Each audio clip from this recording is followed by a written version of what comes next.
Alright guys, I only got 2 hands, I'm only human. So as you see, I already went ahead and pre-cut the box, but I have not peeked at these yet. We're gonna get the first look at these Fat Rooster planter boards together. Let's go. Let's see what we got. Ooh, buddy.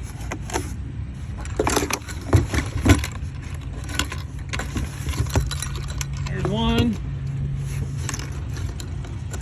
Little Scotty clips on here.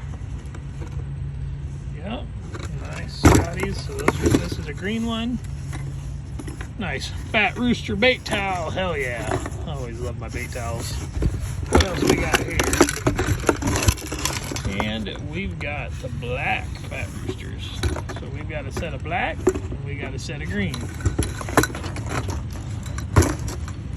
I'm totally digging these already. And then he was nice enough, because I couldn't make up my mind, he went ahead and was nice enough and threw in some twist clips here for me too. These are some new Fat Rooster planter boards. If you don't have them, you better get them. These things are awesome.